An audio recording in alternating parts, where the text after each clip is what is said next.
The Interstellar Academy was no ordinary school. It stood as a symbol of unity among the galaxy's many species, a place where young minds from across the stars gathered to learn and grow. Among the towering halls and glowing walls of the Academy, newcomers were a common sight. But even here, Zurak, a shy alien from a little-known race, felt out of place. Zurak's people, the Terranok, were rare to see in public. Small in stature, with smooth, silvery skin and glowing green eyes, they were often misunderstood by others. When Zurak walked into the classroom on their first day, the chatter stopped. Every student turned to stare. Zurak's gaze dropped to the floor. They hated the attention, but there was nowhere to hide. The teacher, a strict-looking Xandorian with 6 arms, introduced Zurak to the class. "This is Zurak. I expect you all to treat them with respect." There was an awkward silence before the murmurs began. Zurak shuffled to an empty seat in the back, keeping their head low. Across the room, Elliot, one of the few humans in the Academy, watched silently. Humans were still somewhat new to the galactic community, but they were known for being adaptable and, at times, unpredictable. Elliot had seen new students before, but something about Zurak caught his attention. During the first lesson, Elliot noticed how Zurak struggled with the holographic controls. Their hands shook as they tried to keep up, and the glowing text on their screen flickered as they fell behind. A faint snicker came from a group of students sitting nearby. Reichel, a loudmouth Kelleran, and his friends. "Looks like the new kid doesn't know how to use basic tech," Reichel sneered. Elliot glanced at Zurak, who froze, their silvery skin darkening with embarrassment. The teacher, busy explaining complex equations, didn't notice the exchange. By the time the lunch break arrived, Zurak was sitting alone in a corner of the massive dining hall. The trays of alien food looked untouched. Reichel and his gang walked past, laughing loudly. "Careful, Zurak," Reichel said mockingly. "Don't eat something you can't handle." His friends burst into laughter, drawing the attention of nearby students. Elliot clenched his fists. He hated bullies. He thought about standing up, but what could he do? The Academy had strict rules, and humans weren't exactly the most respected species here. If he caused a scene, it might make things worse for Zurak. Instead, Elliot grabbed his tray and walked over to Zurak's table. "Mind if I sit here?" he asked. Zurak looked up, surprised. For a moment, they hesitated, then gave a small nod. The two sat in silence for a while. Elliot ate his food casually, acting as if everything was normal. Zurak finally spoke, their voice soft and hesitant. "Why? Why are you sitting here?" Elliot shrugged. "Why not? You looked like you could use some company." Zurak glanced around, noticing the curious stares from other students. "You'll make yourself a target," they whispered. Elliot smirked. "Let them try." As the day went on, Elliot kept an eye on Zurak. He noticed how the bullies continued their subtle harassment, knocking over their books, whispering insults when no one was watching. Zurak endured it all in silence, their glowing eyes dimming with each passing hour. By the time the final bell rang, Zurak looked ready to collapse. Elliot caught up with them in the hallway. "Hey," he said, "if those guys bother you again, let me know." Zurak stopped and looked at him, their expression unreadable. "Why do you care?" Elliot shrugged again. "Because someone has to." For the first time, a small, hesitant smile appeared on Zurak's face. That evening, as Zurak sat alone in their dorm, they'd replayed the events of the day in their mind. No one had ever stood up for them before. Back on their home planet, the Terranok were a peaceful race, often overlooked or dismissed by others. Zurak had grown used to being invisible. But Elliot, he was different. He didn't seem to care about what others thought. And for the first time, Zurak felt a glimmer of hope. Little did they know, Reichel and his gang were already planning their next move. This time, they wouldn't just target Zurak. They'd go after the human too. Shadows of intimidation. The next day at the Interstellar Academy began like any other. But for Zurak, there was a sense of unease. The anonymous message from the night before lingered in their mind. Who had sent it, and how had they known about Elliot? As Zurak walked into the classroom, the usual whispers greeted them. Reichel and his gang sat at their usual spot, smirking as Zurak passed by. Elliot, already at his desk, gave Zurak a reassuring nod. Zurak felt a small wave of relief, but couldn't shake the nagging worry. The message wasn't just a threat. It was a promise. Morning lesson disruption. The first lesson of the day involved combat simulations, a subject where humans excelled. The Academy encouraged students to practice both mental and physical strategies, claiming it was vital for intergalactic peacekeeping. Elliot partnered with Zurak for the exercises. As the two stood in the simulation room, holographic enemies materialized around them. Zurak hesitated, their hands trembling as they fumbled with the controls. "Focus," Elliot said, stepping in to block an incoming attack. "You're overthinking it. Just react." Zurak tried to follow his advice but struggled. The simulated enemies closed in, and Zurak froze. Before the holograms could strike, Elliot swept through them with calculated precision, dismantling the attackers with a mix of quick thinking and raw instinct. When the simulation ended, Elliot turned to Zurak. "You okay?" "I'm sorry," Zurak muttered, their voice barely audible. "Don't be," Elliot said with a smile. "You'll get better. It just takes practice." From the corner of the room, Reichel watched with a twisted grin. "Look at the human playing hero," he muttered to his gang. "Let's see how long that lasts." The lunchroom incident. By lunchtime, Zurak and Elliot had started to develop an easy rhythm. Elliot cracked jokes about Earth, explaining bizarre human traditions like pizza and snowball fights. Zurak, though quiet, listened intently. For the first time, they felt less alone. But the moment didn't last. Reichel and his gang approached their table, trays in hand and smug expressions plastered across their faces. "Mind if we join you?" Reichel asked, not waiting for an answer as they sat down. Elliot raised an eyebrow. "Pretty sure there are plenty of other tables." Reichel leaned forward, his sharp teeth glinting. "Oh, but we like this one. Nice and cozy." Zurak stiffened, their silvery skin darkening in fear. Elliot's hand twitched, but he kept his composure. Reichel's tone turned mocking. "So, Zurak, how's it feel being the teacher's pet? Or is it the human's pet now?" The table went silent. Elliot's eyes narrowed, but he didn't rise to the bait. "Why don't you leave us alone?" Reichel chuckled. "Or what? You'll call for help.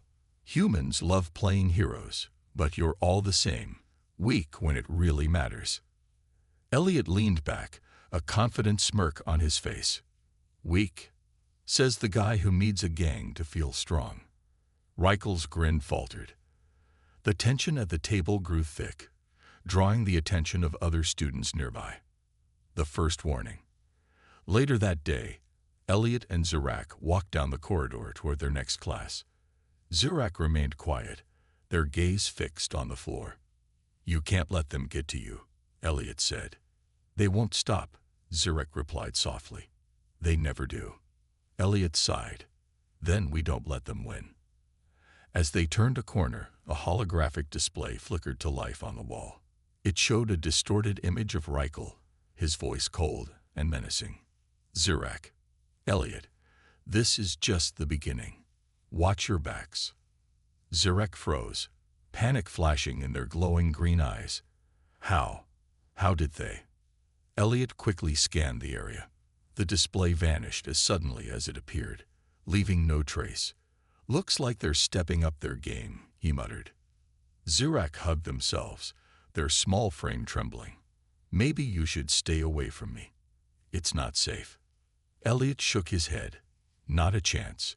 If they want a fight, they'll get one." A dangerous game. The following day, the atmosphere at the Interstellar Academy felt heavier.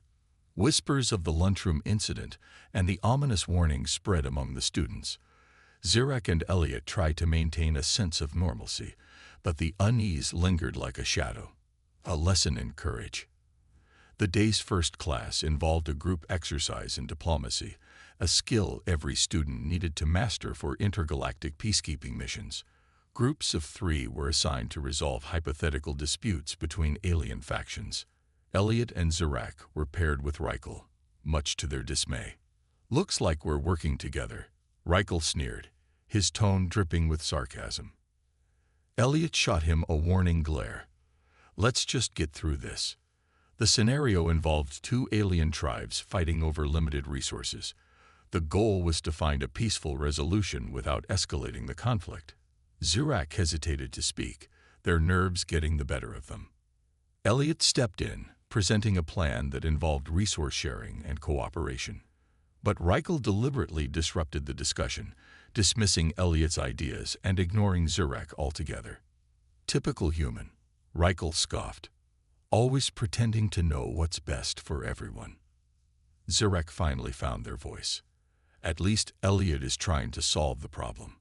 All you're doing is making it worse." Reichel's eyes narrowed. "Careful, Zarak. You might forget your place." The tension in the room was palpable, and the instructor, sensing the conflict, ended the exercise early. The mysterious note. Later that day, Elliot found a note tucked inside his locker. The handwriting was messy but legible. "Stay out of this, human. Last warning." Elliot crumpled the paper in his fist, anger simmering beneath the surface. He showed the note to Zarak, who looked pale with fear. "They're serious," Zarak whispered. "You should report this." Elliot shook his head. "And let them think they've scared us." "Not a chance." Zarak sighed. "This isn't just about us. If they're willing to break Academy rules, who knows what else they'll do." A sudden trap. The day took a darker turn during a routine navigation class. Students were tasked with piloting small simulation drones through an asteroid field, a test of reflexes and problem-solving. As Zarak and Elliot guided their drone through the virtual obstacles, their screen suddenly glitched. The asteroid field morphed into a chaotic storm of hazards, far more dangerous than the standard program. "Something's wrong," Zarak said, their voice trembling. Elliot's jaw tightened. "It's them. They're trying to sabotage us." The drone's controls became erratic, and alarms blared in the simulation room. Zarak struggled to keep the drone steady, but the hazards were relentless. "Let me take over," Elliot said, his hands moving swiftly over the controls. With precise maneuvers, he managed to navigate the drone out of danger, barely avoiding a simulated crash. When the simulation ended, the instructor frowned at the system. "That shouldn't have happened. I'll investigate the glitch." Reichel and his gang smirked from across the room, their satisfaction barely concealed. The turning point. Elliot and Zarak left the class, their frustration boiling over. "They're not going to stop," Zarak said, their voice shaking. "What if next time it's not a simulation?" Elliot placed a reassuring hand on their shoulder. "Then we'll be ready. They want us to back down, but we're not going to give them that satisfaction." As they walked through the corridor, the lights flickered ominously, and a distorted voice echoed from the Academy's speakers. "You've been warned, human. Now it's time to learn your lesson." Elliot and Zarak froze, their hearts pounding. It was clear that Reichel and his gang weren't just bullies anymore. They were becoming a dangerous threat. Cliffhanger.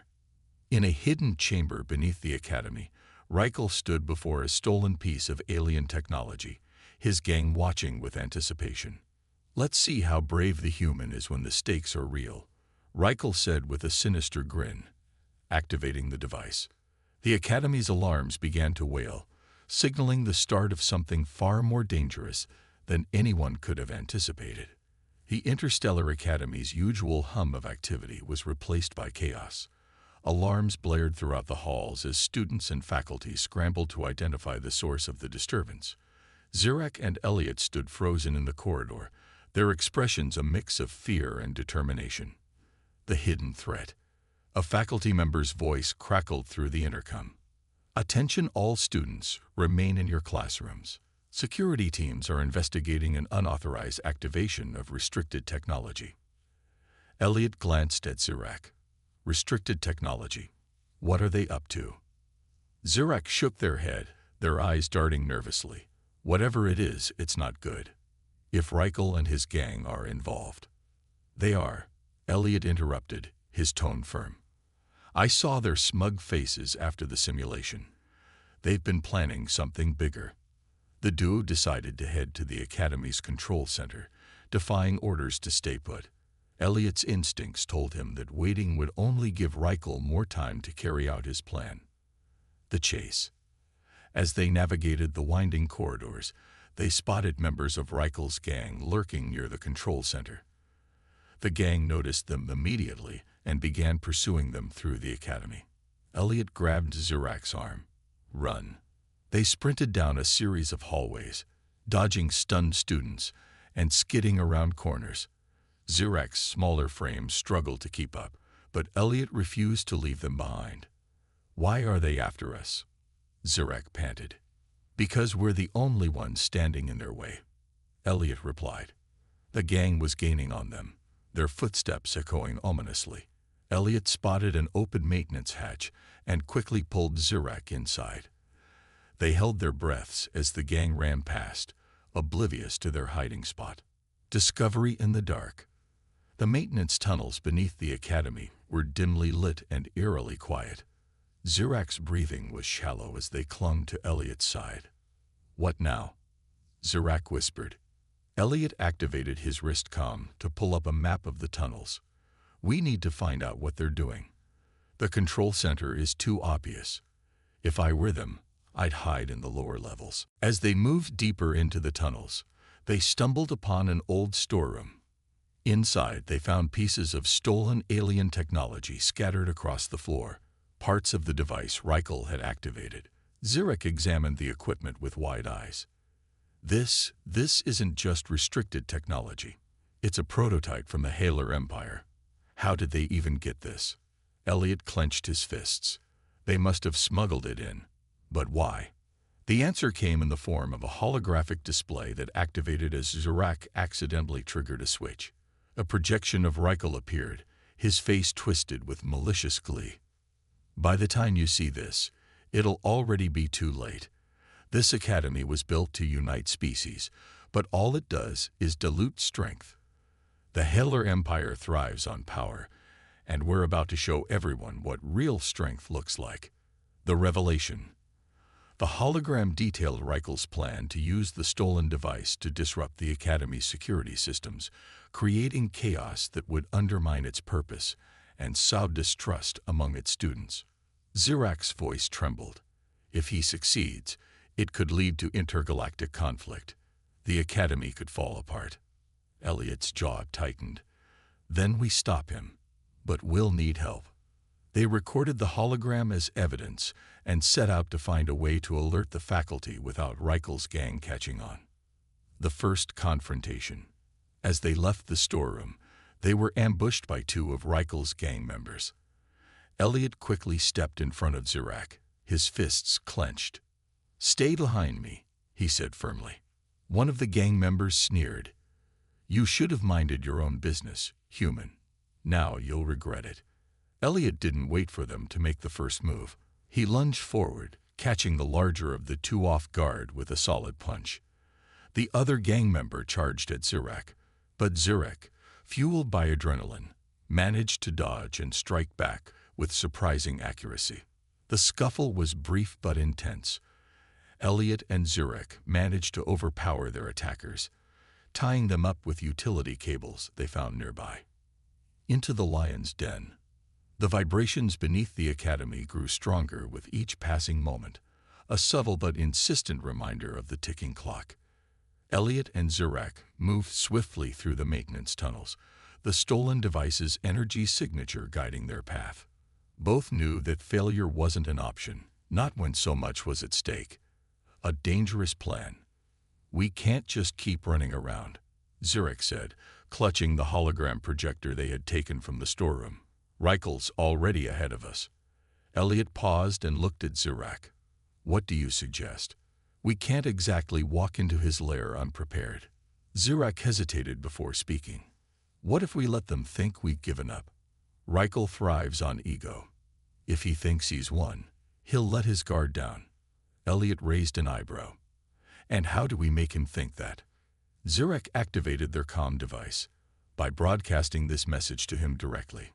Before Elliot could protest, Zurak recorded a quick transmission. Reichel, you win. We're done fighting. The Academy isn't worth risking our lives for. We're leaving before this gets worse. The trap is set. The message was sent, and within moments they heard Reichel's smug voice echo through the tunnels via the comm system. Smart choice, alien. Humans and their little friends never last long against real strength. Elliot smirked. He bought it. Now we just have to make sure he doesn't see us coming. Using the map of the tunnels, they identified a shortcut leading directly to the lower levels, where the energy surge from the stolen device was the strongest, the heart of the operation.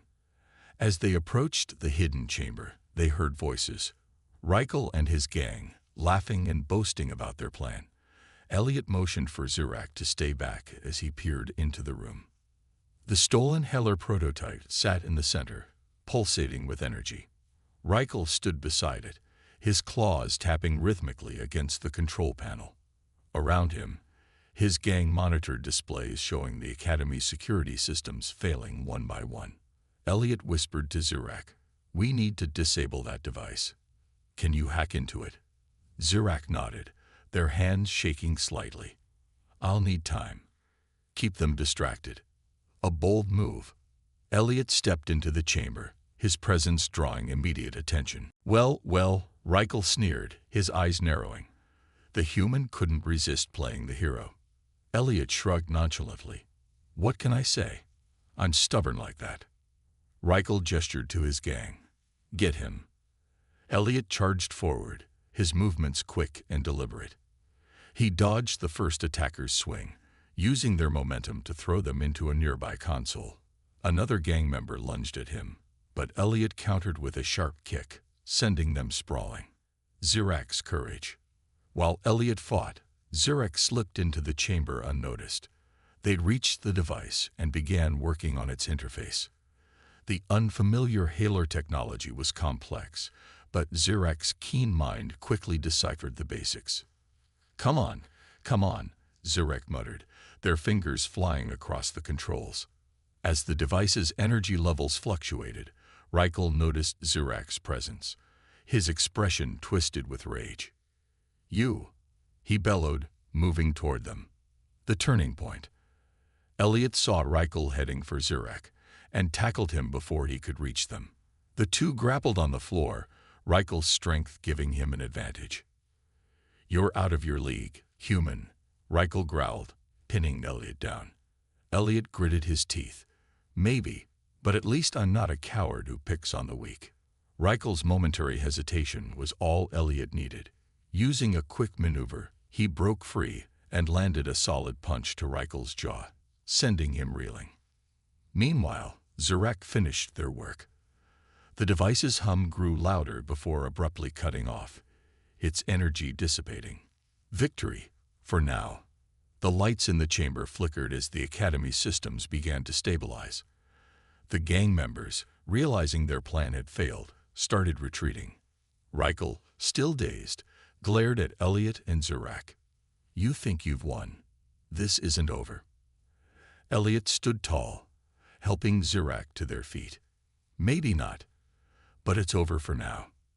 As the alarm silenced and the Academy's security teams closed in, Elliot and Zurak exchanged a look of relief. The Heller Empire strikes back. The cryptic message left Elliot and Zurak uneasy. They knew the Heller Empire wouldn't let the incident slide. Yet the calm that followed their victory was unnerving. It wasn't relief. It was the calm before a storm. An unexpected summons. A day after disabling the stolen device, Elliot and Zurak were summoned to the Academy's council chambers. The air was tense as they entered, the room filled with senior instructors and council members, their faces a mix of concern and unease. Principal Tharn, a stern but fair trialer, gestured for silence. You two have done the Academy a great service, but your actions have drawn attention from unwanted sources. Elliot crossed his arms. You mean the Halar Empire? Tharn nodded gravely. Correct. We've received reports of Halar ships mobilizing near this sector. They claim the attack was an internal dispute, but their movements suggest otherwise. A Halar warning. As if on cue, the holographic projector in the center of the room activated. The image of a Halar envoy appeared, a tall, imposing figure with piercing eyes and a voice that echoed with authority. This is Envoy Xeric of the Halar Empire. We are aware of the disruption caused by one of our own. Rest assured, this was not sanctioned by the Empire. The council members exchanged nervous glances. Tharn spoke cautiously. We appreciate your assurance, Envoy. However, your ship's presence in this sector is... Xeric interrupted. The Halar Empire will conduct its own investigation. Your academy is advised to cooperate. Resistance will be unwise. The transmission ended abruptly, leaving the room in a heavy silence. Preparing for the worst. We all know what that means, Xeric muttered as they left the chamber. Elliot nodded grimly. They're not here to investigate. They are here to intimidate. The academy scrambled into action. Students were confined to their quarters, and instructors prepared emergency protocols. Elliot and Xeric, however, were far from passive. We can't just sit here, Xeric said, pacing their shared quarters. Elliot leaned against the wall. What do you suggest? If we provoke them, they'll have the excuse they're looking for. Xeric stopped pacing, their eyes narrowing. What if we find proof that the attack wasn't an accident? If we expose Reichel's true motives, it could force the Halars to back off. Following the trail. Determined, the two set out to investigate, using the chaos as cover. They began with the stolen device, now secured in the Academy's lab. This thing is more than a weapon, Xeric said, examining its intricate design. It's a prototype. The Halar Empire wouldn't risk something this valuable unless it was part of a larger plan. Elliot frowned. So Reichel wasn't acting alone. Xeric shook their head. I doubt it. He was arrogant, but not stupid. Someone higher up in the Empire wanted this test to succeed. Their suspicions were confirmed when Xeric accessed the device's logs. Hidden in its data was a transmission. A direct order from a Halar officer. A race against time. Elliot clenched his fists. We need to get this to the Council. If they see this, they can rally the Academy's allies. Xeric hesitated. And if the Halars intercept us, this proof could make us targets. Elliot met Xeric's gaze. We're already targets. At least this way, we stand a chance. The two moved quickly, avoiding patrols as they made their way to the council chambers. But the Halar Empire wasn't idle. An ambush. Halfway to their destination, an explosion rocked the Academy. The lights flickered, and the sound of metal clashing echoed through the halls. They're here, Xeric said, their voice shaking. Elliot grabbed their arm. Come on, we're close. As they turned a corner, they were met by a squad of Halar soldiers. The lead soldier pointed a weapon at them. Hand over the device logs. Now, a desperate fight. Elliot didn't hesitate. He grabbed a nearby fire extinguisher and threw it at the soldiers, creating a cloud of smoke.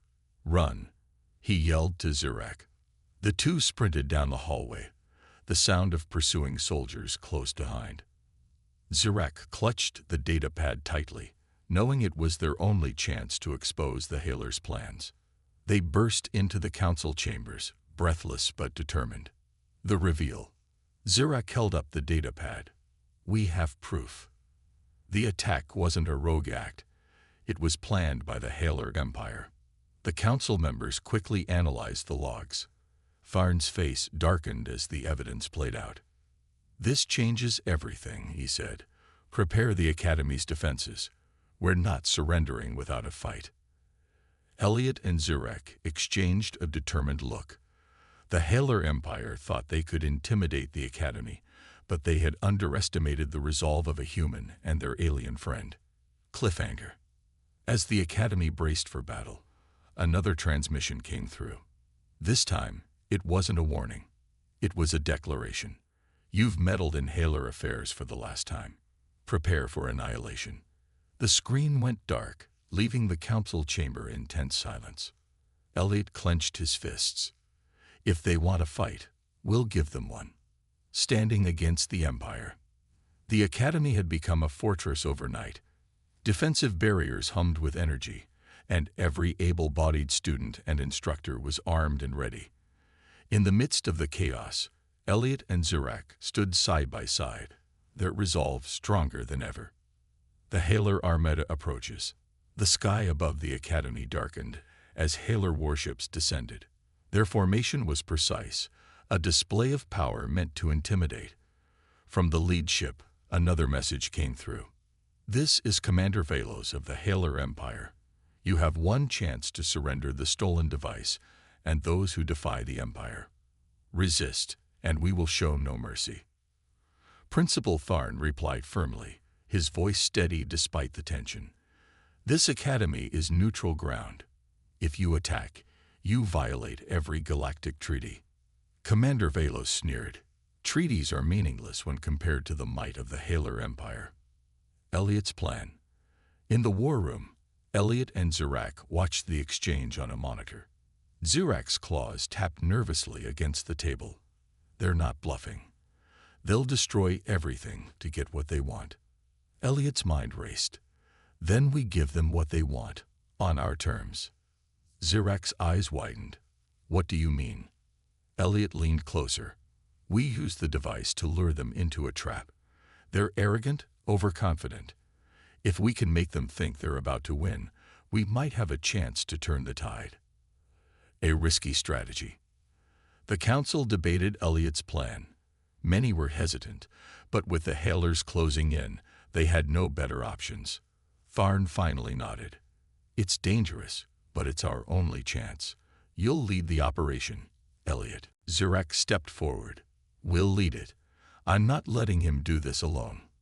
Tharn gave a small, approving nod. "Very well. May the stars guide you both." Setting the trap. Elliot and Zurek transported the device to an abandoned section of the Academy grounds, setting it as bait. With the help of a few trusted students, they rigged the area with traps, energy mines, cloak drones, and force fields. As the Halar forces landed, Elliot spoke into a communicator. "Come and get it, you overgrown bullies." The battle begins. The Halar soldiers advanced confidently, their sleek armor gleaming under the Academy's artificial lights. The traps activated in succession, causing confusion and chaos among their ranks. Zurek grinned. They didn't see that coming. But the victory was short-lived. From above, the Halar ships began targeting the Academy's defenses. Explosions shook the ground, and alarms blared.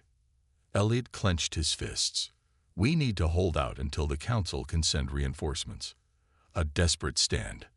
The Halar commander, Velos, personally led the next wave.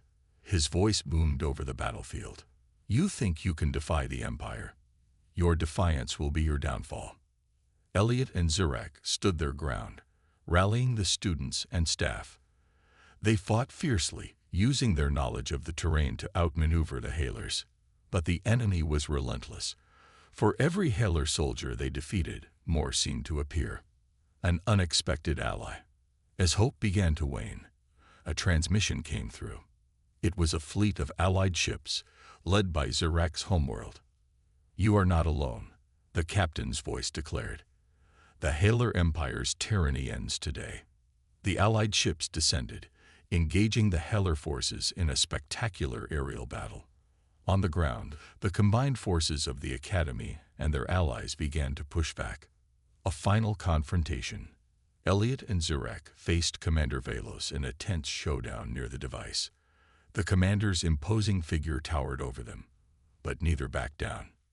You think you can stop the Heller Empire? Vela sneered. Elliot smirked. Not think. No. Together, they activated the device's final trap, a pulse that disrupted the Heller ship's systems, forcing them to retreat. The aftermath. The battlefield fell silent as the Heller forces withdrew. The Academy was battered but standing, a testament to the resilience of its defenders. Principal Tharn approached Elliot and Zurak, his expression one of pride.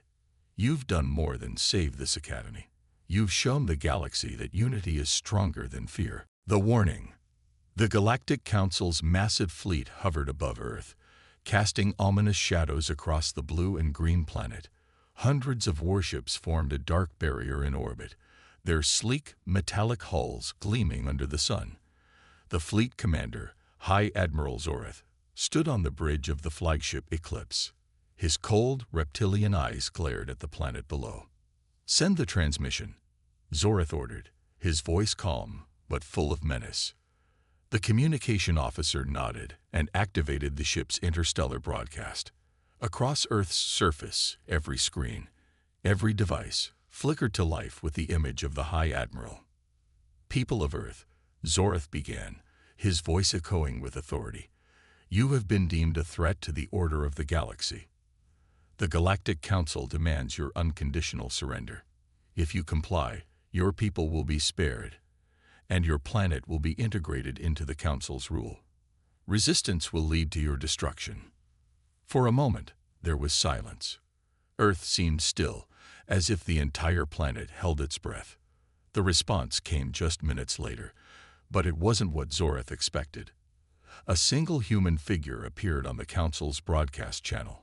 A calm, middle-aged man in a sharp uniform, standing in a dimly lit room filled with advanced holographic displays. I am General Marcus Reed of Earth's Defense Command, the man said, his voice steady and unwavering.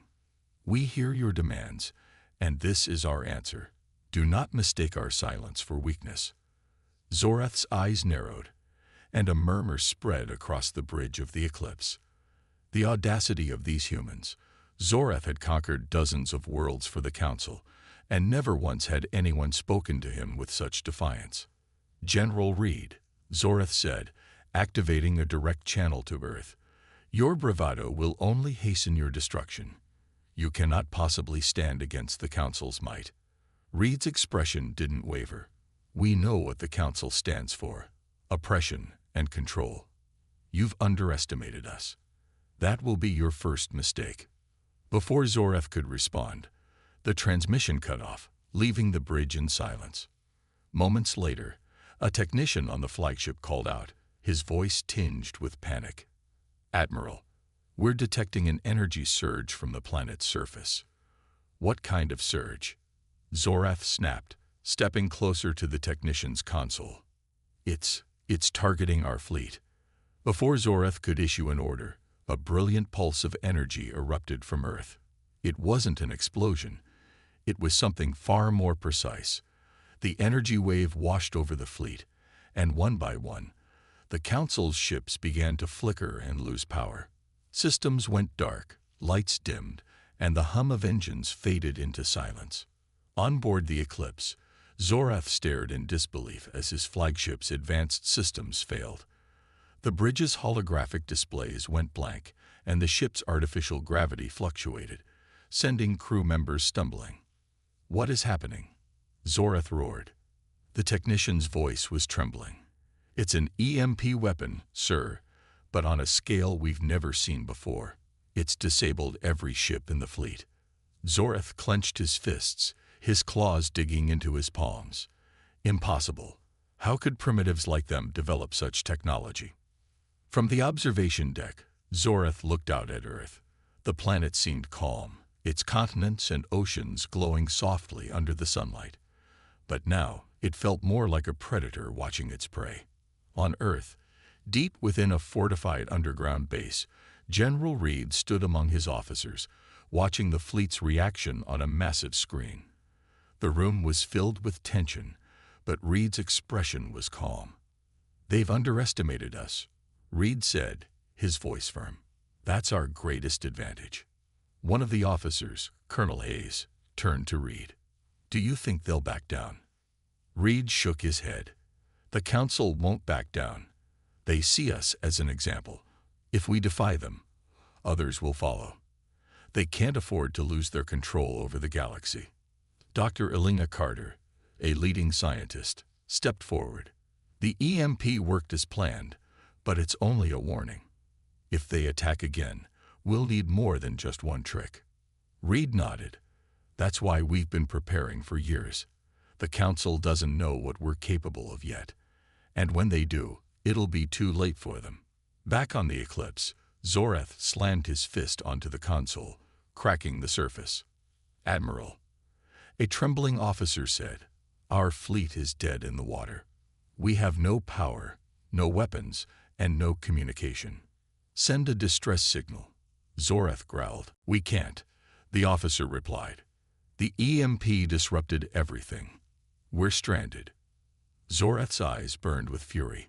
This was supposed to be a simple mission: intimidate a primitive species, demand surrender, and return to the Council with another victory. But now his fleet was crippled, and his reputation was at stake. Prepare the shuttles, Zorath said finally. We're going to the surface. If they won't surrender peacefully, we'll take what we want by force.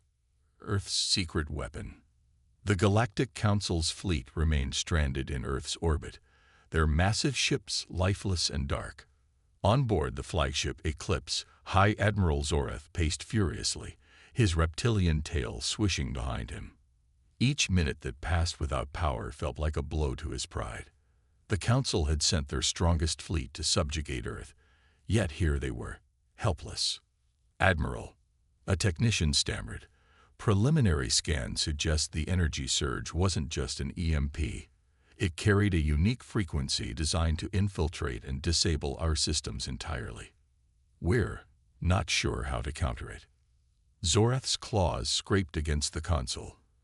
You're telling me that these humans, these primitives, have developed technology capable of crippling the Council's most advanced fleet?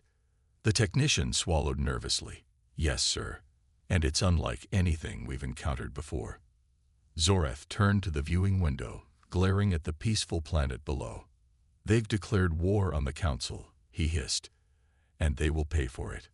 Deep beneath Earth's surface, hidden miles away from the cities above, the United Defense Command buzzed with activity. In a sprawling underground bunker, holographic screens displayed live feeds of the disabled Council fleet. Scientists, engineers, and military officers worked tirelessly, reviewing data and running simulations. General Marcus Reed stood at the center of the chaos, his sharp eyes fixed on the largest screen. Beside him, Dr. Elena Carter, one of Earth's top scientists, adjusted her glasses as she explained the results of the EMP strike.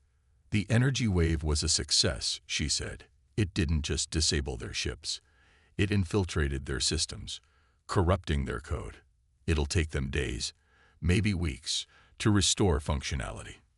Reed nodded, his expression unreadable. Good.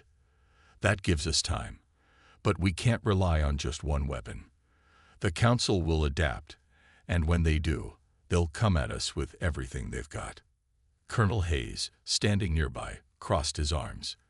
We've sent a message, but it's not enough to win a war. They'll regroup, and their next strike will be devastating. Dr. Carter stepped forward. That's why we've been working on more than just the EMP. Project Obsidian is nearly operational. Once it's ready, we'll have the ability to neutralize their most powerful ships, permanently. Reed turned to her, his voice low. What's the status? We're still in testing, she admitted. But we're close. If the Council attacks again, it could be our best chance to hold them off. While Earth's leaders planned their next move, the Council fleet began to stir. On board the Eclipse, engineers worked around the clock to restore power. Small victories, like restoring basic life support, were achieved, but the fleet's main systems remained offline.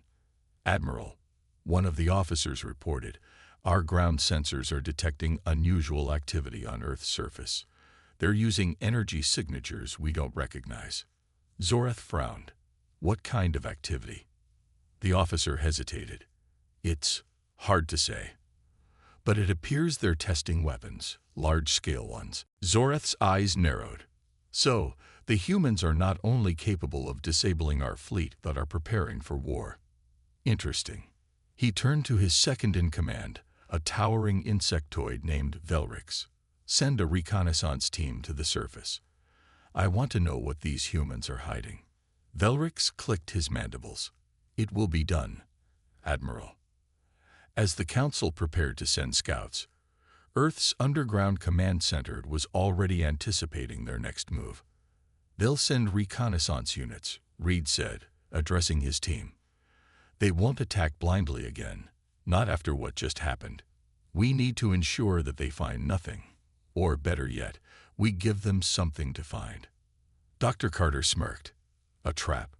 Reed nodded. Exactly. Let them think they're discovering our secrets. When they take the bait, we'll get the upper hand. Within hours, Earth's forces had set their trap. A decoy facility was established in the middle of an abandoned region, complete with false signals and fake prototypes. Hidden units surrounded the area, ready to strike at a moment's notice. The Council scouts arrived under the cover of night, their small, stealthy crafts slipping through Earth's atmosphere undetected. A team of elite operatives landed near the decoy facility, their movements swift and calculated. This is too easy, one of the scouts whispered, scanning the area with a handheld device. Their security is practically non-existent. Don't get careless, the leader snapped. Humans are unpredictable. As the team moved deeper into the facility, they found what appeared to be advanced weapon prototypes, large, sleek devices humming with power. This must be it, the leader said, signaling his team to gather data. The source of their EMP. The Council will want this. Before he could finish, the ground beneath them erupted. Hidden charges detonated, disabling their equipment and scattering the team. From the shadows, Earth's soldiers emerged, their weapons aimed at the intruders. Welcome to Earth, one of the soldiers said with a smirk. Back on the Eclipse, Zoreth received the scout's final transmission, a garbled message of chaos and defeat. His claws dug into the armrests of his chair. They're toying with us, he snarled. They think they can outsmart the Council. Velrix hesitated. What are your orders, Admiral? Zoreth's eyes burned with fury. Prepare the fleet for manual overrides. If we can't rely on our systems, we'll rely on brute force. Earth wants a war. We'll give them one. But deep in his mind, a single question lingered. What other weapons was Earth hiding? The battle was only beginning, and humanity had already proven they were far more dangerous than the Council ever imagined. You said. The Council's counterattack. High Admiral Zoreth stood at the helm of the flagship Eclipse, his reptilian eyes fixed on the planet below. The humiliation of Earth's resistance still burned in his chest.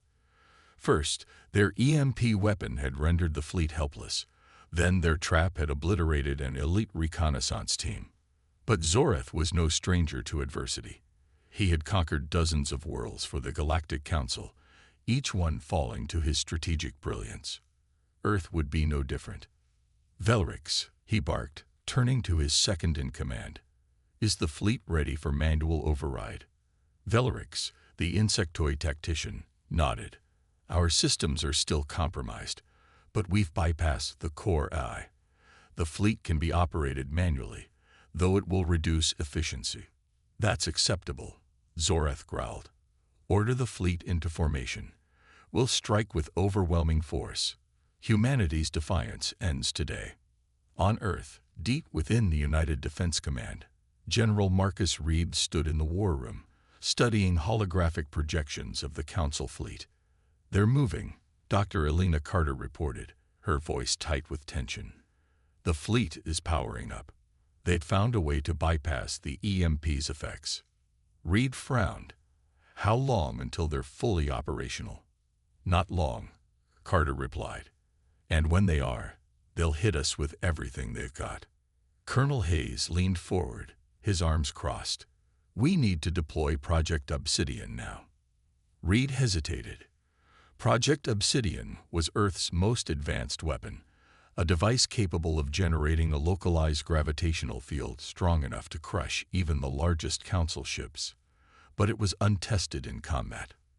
If it fails, we'll lose our best chance, Reed said. If we wait, we won't get another chance, Hayes countered. Reed took a deep breath. Prepare the weapon, but keep it hidden until the right moment. We'll need to lure them into range first. The Council fleet descended into Earth's atmosphere like a storm, their massive ships blotting out the sun. Zorath's voice echoed through the fleet's comms. Humanity believes they can outwit us, he snarled. Show them the price of defiance. Fire at will. Energy blasts rained down from the ships, targeting Earth's cities. But instead of panicked civilians, they found only empty streets and decoy installations. Admiral, Velric said, his mandibles clicking in frustration. Our scans indicate minimal life signs in the targeted areas. The humans have evacuated. Zorath's claws clenched.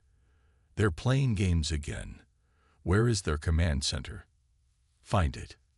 Velric hesitated. We've intercepted transmissions suggesting an underground facility, but its exact location is unknown. They've shielded it well. Zorath's eyes narrowed, then forced them to reveal themselves. Continue the bombardment. Make them desperate. In the underground bunker, alarms blared as Earth's leaders watched the Council fleet unleash its fury. They're destroying our decoys, Carter said, her hands trembling.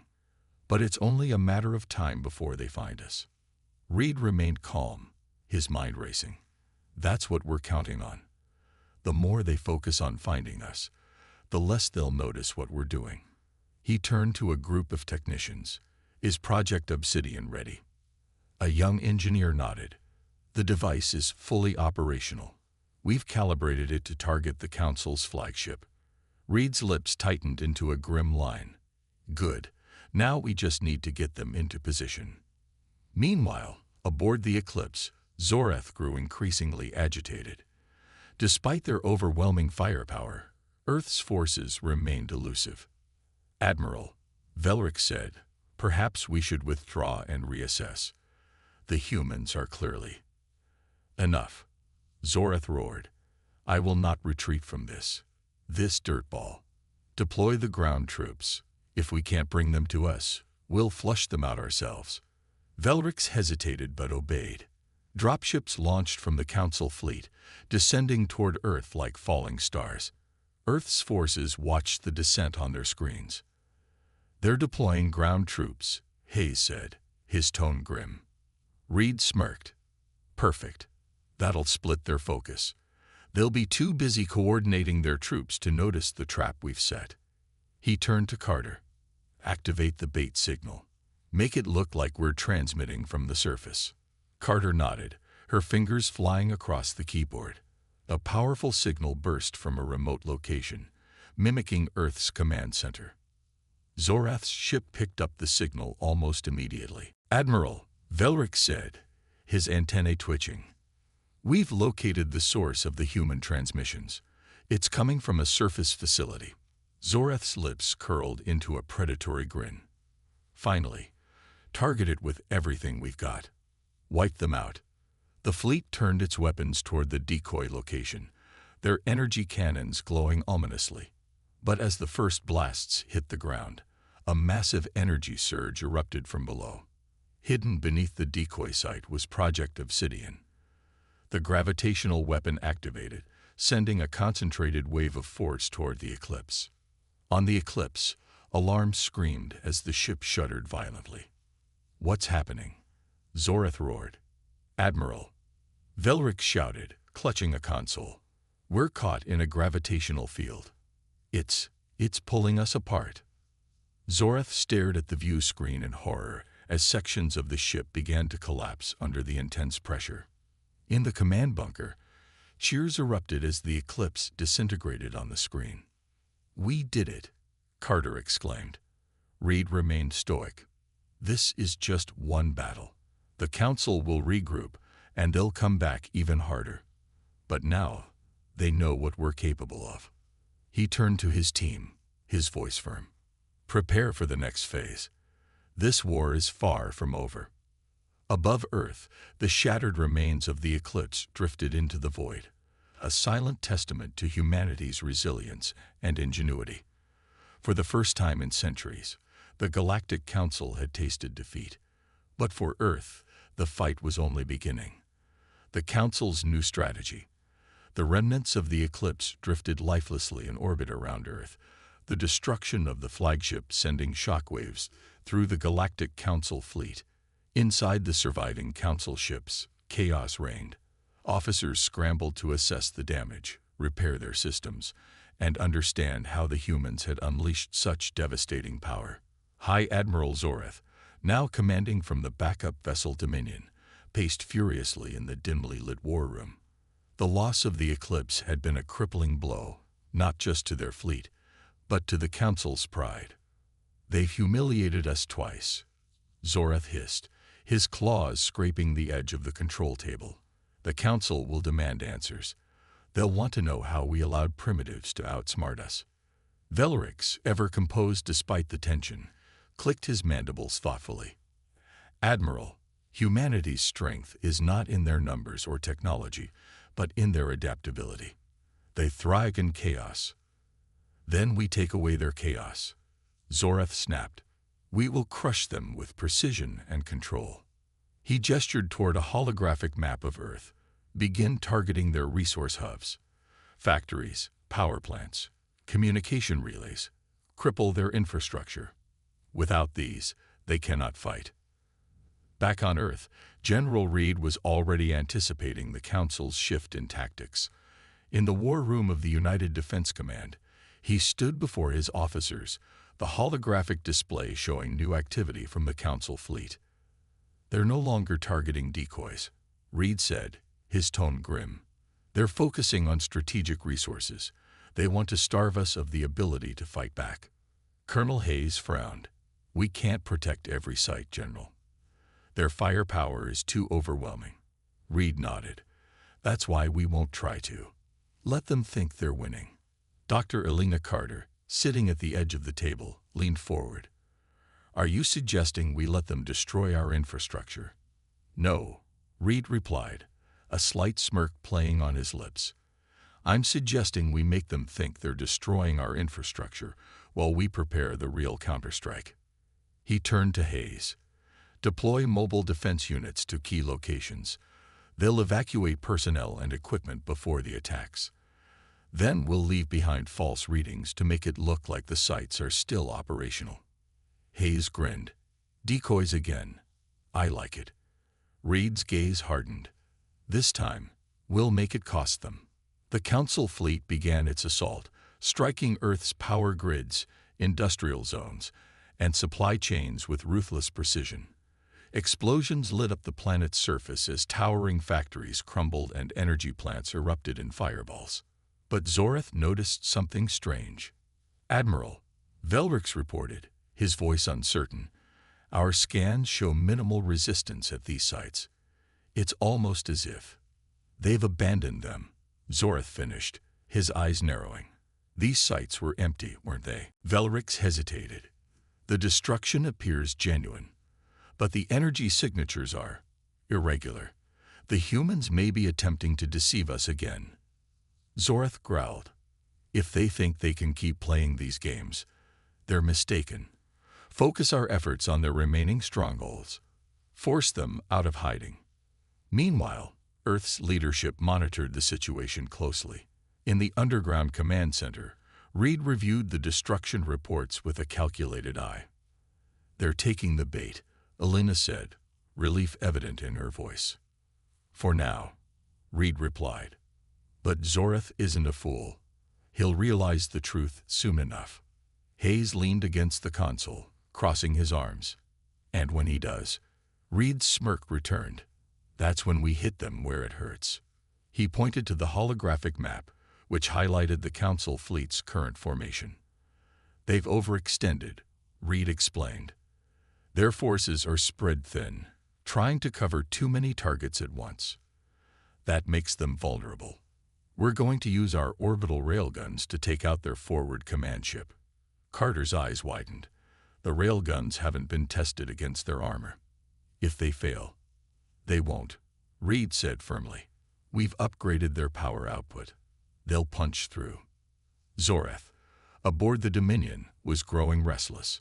Velrix, he barked, report on the humans' command structure. Have we located their base yet?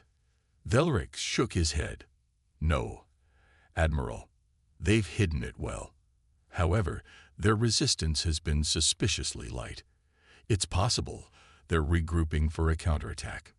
Zoreth's claws tapped against the console, his mind racing. Then we draw them out, increase the intensity of the bombardments, starve them of time and options. Reed watched as the Council fleet unleashed its fury. The explosions above ground shook the command center, but he remained calm.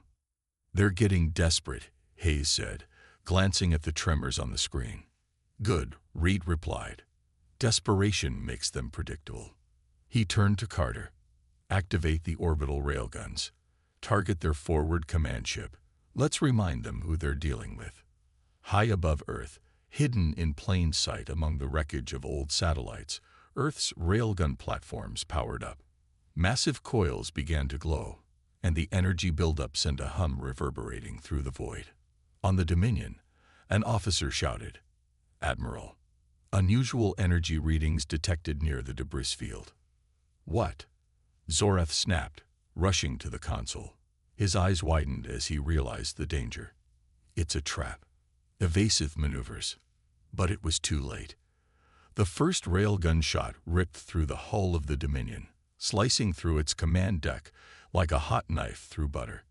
Secondary explosions followed as the ship's core destabilized.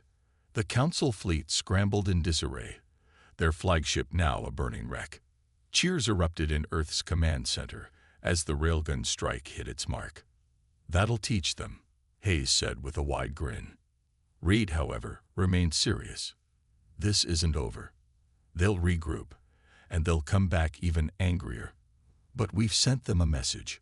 Earth isn't just fighting for survival. We're fighting to win. As the shattered remains of the Dominion burned in the atmosphere, Reed turned to his team. Prepare for Phase 3. This war is far from over. Above Earth, the Galactic Council fleet limped back into formation, leaderless and shaken. For the first time, the galaxy's most powerful military force knew fear. But for Earth, the real battle was just beginning. The Council's trap. The Galactic Council fleet hung in disarray above Earth, their flagship Dominion reduced to burning fragments. Yet, in the shadows of defeat, High Admiral Zoreth's rage transformed into cold calculation. He stood aboard the Vengeance, the Council's secondary command vessel, his reptilian eyes narrowing as he observed the debris field through the massive viewports. The humans had proven more dangerous than anticipated. Twice, they had turned the tide of battle with cunning traps and devastating strikes. But this time, Zoreth would not underestimate them. Velrix, he said, his voice low but steady, assemble the War Council. It's time we stop playing their game and make them play ours. On Earth, in the war room of the United Defense Command, General Reed studied the latest intelligence reports. The Council fleet appeared to be regrouping, their movements slower, more deliberate. They're licking their wounds, Colonel Hayes remarked, leaning back in his chair. We've got them on the ropes. Reed shook his head. No, they're up to something. This isn't retreat, it's strategy. Dr. Elena Carter frowned as she reviewed the energy readings from the fleet. Their ships are consolidating near the moon. It's odd. They've never operated from such a stationary position before. Reed's eyes narrowed. They're setting a trap. The question is, what kind of trap? Back aboard the Vengeance, Zoreth addressed his war council.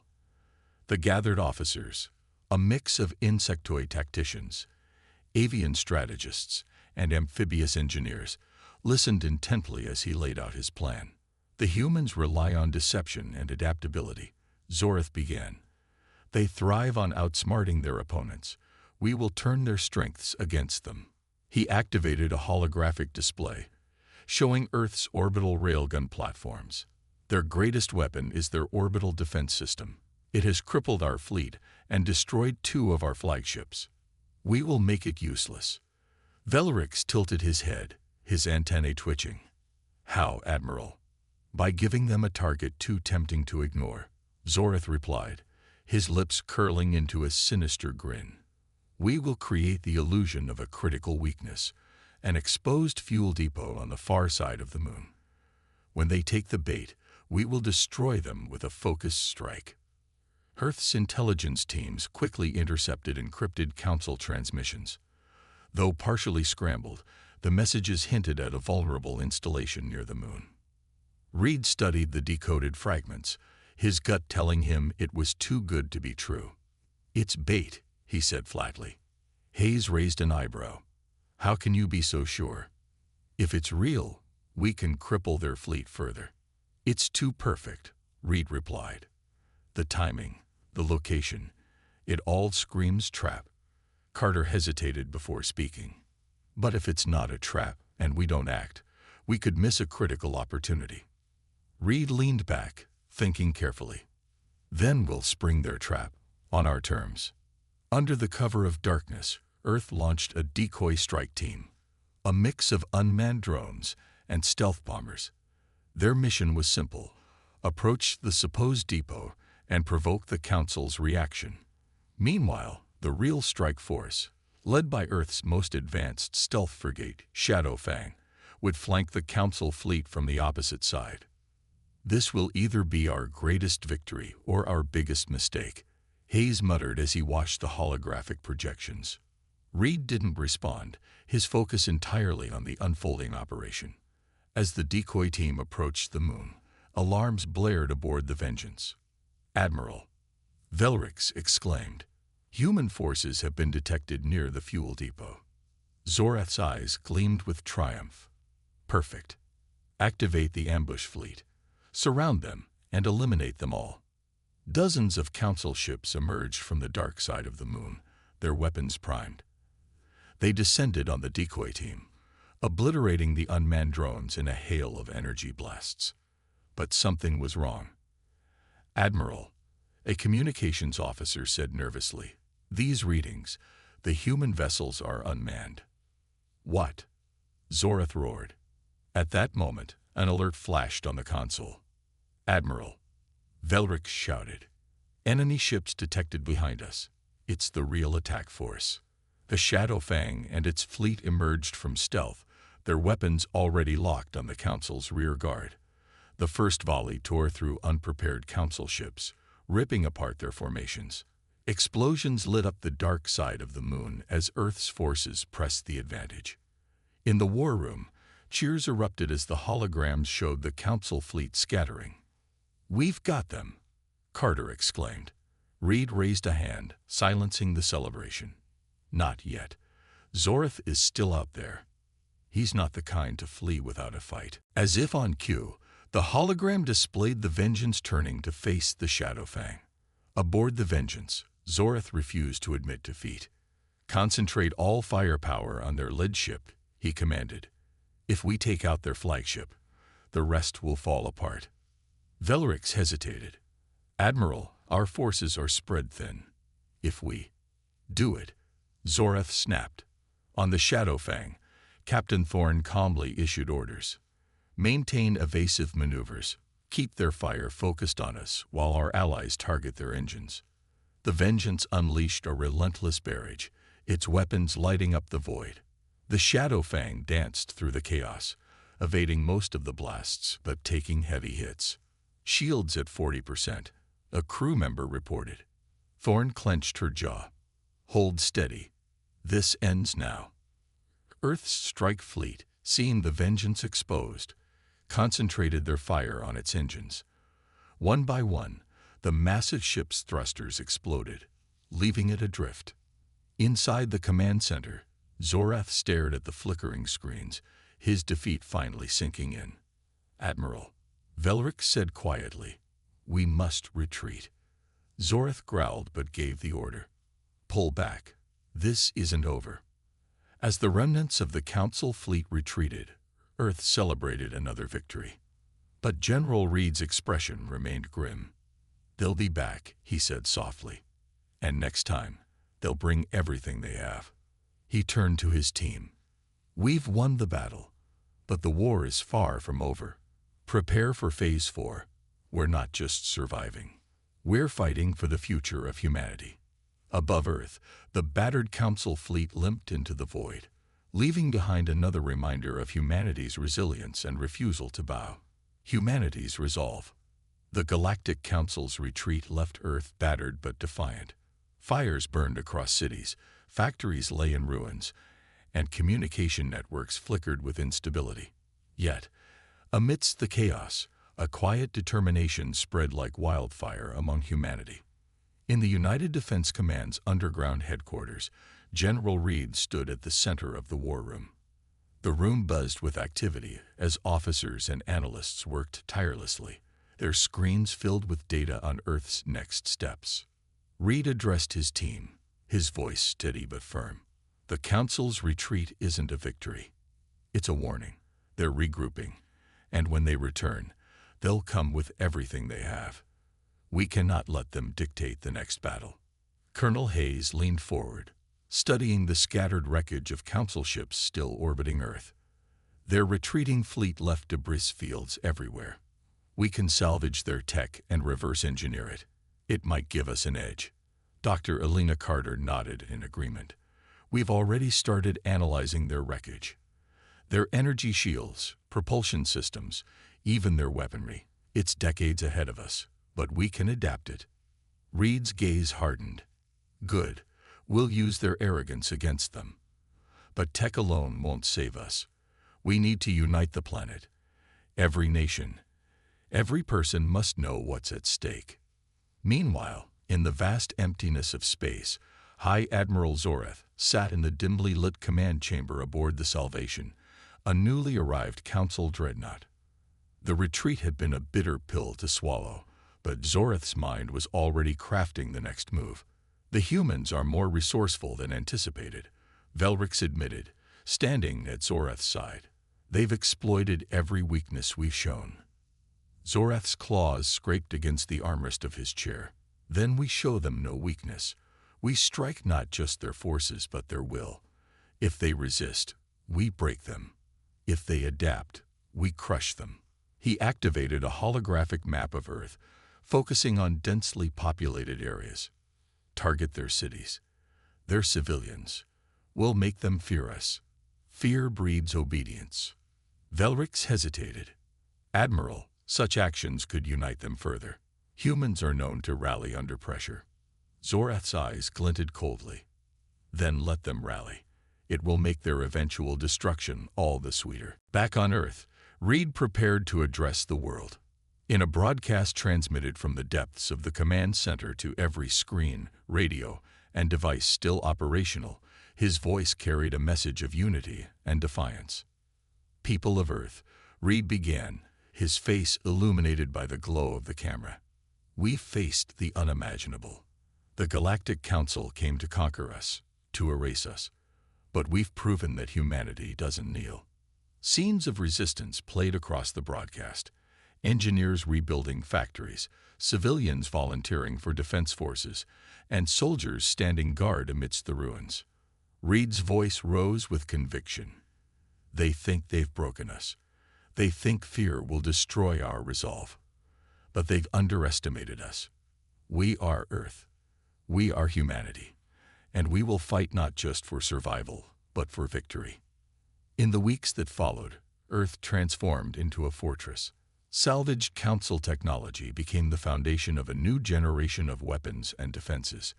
Engineers worked around the clock to enhance the orbital railguns, turning them into faster, deadlier platforms. Factories churned out drone fleets and energy shields, while scientists adapted Council armor for human soldiers. Colonel Hayes led training exercises, turning volunteers into battle-ready units. You wanted to fight back. He barked at a group of recruits. Now's your chance. The Council won't wait for us to catch up. so you'd better be ready. Dr. Carter oversaw the integration of alien tech into Earth's systems. We don't just copy their tech, she told her team.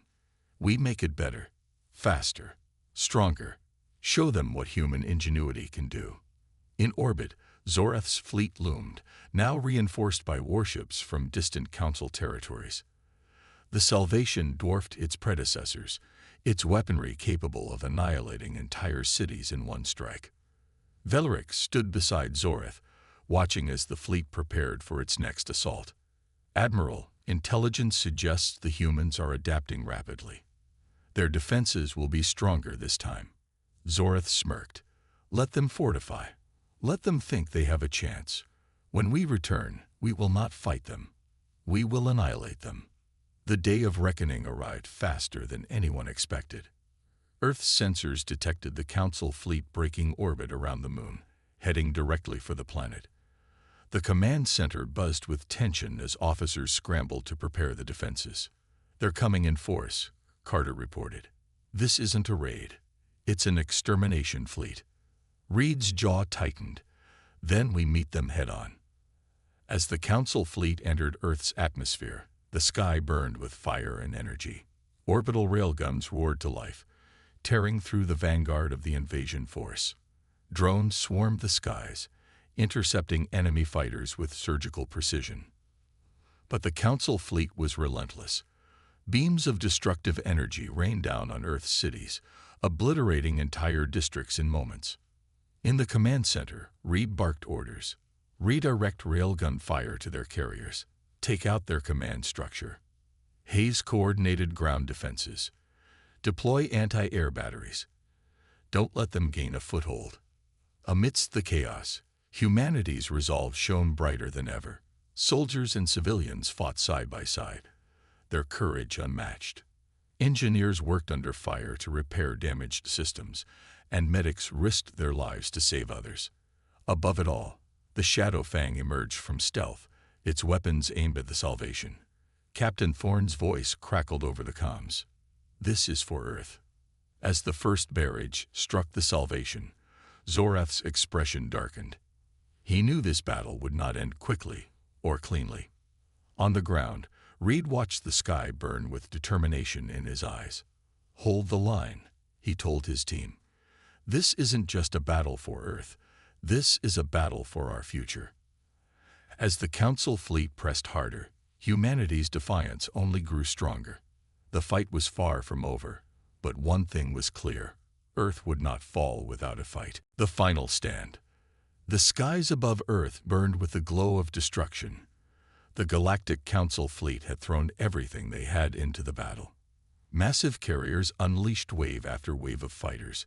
Dreadnoughts fired devastating beams of energy, and smaller cruisers darted through Earth's defenses like sharks in a feeding frenzy. But Earth had refused to yield. Humanity's united forces fought with relentless determination, using every weapon, every piece of salvaged alien tech, and every ounce of ingenuity to hold the line. General Reed stood at the center of the command room, his voice calm but commanding as he directed the defense. Focus all railgun fire on their heavy ships. If we take out their dreadnoughts, the rest will crumble. Colonel Hayes relayed orders to the ground units. Keep the anti-air batteries firing. Don't let their landing parties gain a foothold. Dr. Elena Carter, sweating from the strain of hours of work, coordinated with the engineering teams. We need to reroute power to the shields now. If they fail, the cities are gone. The war room was chaos, but it was organized chaos. Every person playing their part in humanity's greatest battle. In orbit, the Shadow Fang darted through the debris field, its stealth systems flickering as it took hit after hit. Captain Thorne gripped the armrests of her chair, her voice sharp and steady. Evasive maneuvers. We can't take another direct hit. The Salvation, the Council's most powerful dreadnought, loomed like a predator above Earth, its massive cannons charging for another devastating strike. Captain, her first officer reported, we have an opening on their rear thrusters. If we hit them now, we might disable their mobility. Thorne nodded, her eyes fixed on the target. Do it. All power to the forward cannons. This is our chance. A Shadow Fang unleashed a devastating barrage, its weapons tearing into the Salvation's engines. Explosions rippled across the Dreadnought's hull, and the massive ship began to drift, its thrusters offline. Inside the Salvation, High Admiral Zorath clung to his command chair as the ship shook violently. "Admiral," Velric shouted over the alarms, "our engines are down. We're vulnerable."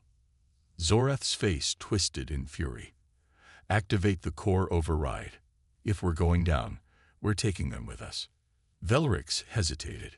"The core override will destroy everything within a 500-kilometer radius, including our own fleet." Zorath snarled, his eyes blazing with hatred. "Do it. Let them see the price of defying the Council." On Earth, sensors picked up the sudden spike in energy aboard the Salvation. "General," Carter said, her voice filled with urgency, "the Salvation is overloading its core. If it detonates, it'll take out everything. Us, them, and half the fleet." Reed's jaw tightened. "Options." Carter hesitated. "If we can hit their core directly, we might destabilize it and prevent a full detonation. But we'd need a direct strike, and fast." Reed turned to the hologram of Captain Thorne. "Thorne, you're our only chance. Can you hit their core?" Thorne's voice crackled over the comms. "It's a suicide run, General. But if it saves Earth, we'll do it." The Shadow Fang turned toward the Salvation, its engines burning at maximum power. The crew worked in silence, knowing this was likely their final mission. "Target locked," Thorne said, her voice calm. "All weapons ready. Let's make it count." The Shadow Fang weaved through the chaos of battle, dodging enemy fire as it approached the massive dreadnought. The Salvation loomed closer, its core glowing brighter with every passing second. "Firing all weapons," Thorne commanded. The Shadow Fang unleashed its full arsenal, striking the core with pinpoint precision. The resulting explosion ripped through the Salvation, but the dreadnought's core destabilized rather than detonating fully. A massive shockwave rippled through space, disabling ships on both sides. On Earth, cheers erupted in the war room as the sensors showed the Salvation destroyed. "We did it," Carter exclaimed, her face lighting up with relief. But Reed remained focused. "What's the status of the fleet?" Hayes scanned the reports. "Most of the Council ships are retreating. Their command structure is broken. We've won." Reed allowed himself a small smile. "Good, but let's not forget the cost. Send out recovery teams. Make sure no one is left behind." The battle was over, but the war had left scars across Earth. Cities lay in ruins, and countless lives had been lost. Yet, amidst the devastation, humanity stood stronger than ever. In a global address, Reed spoke to the people of Earth. "We faced the might of the Galactic Council, and we endured. They came to destroy us, but they underestimated the strength of humanity. We are united. We are resilient, and we are ready for whatever comes next." Far away, in the depths of Council space, surviving Council leaders gathered to discuss their failure. "They defeated us," one said, his voice dripping with disbelief. Zorath, battered and scarred, stood at the edge of the Council chamber. "They may have won this battle," he said darkly, "but the war is far from over. Humanity will pay for their defiance." Back on Earth, Reed looked out at the stars, his mind already turning to the future. Humanity had won the battle, but the galaxy remained a dangerous place. "This isn't the end," he said quietly. "It's just the beginning."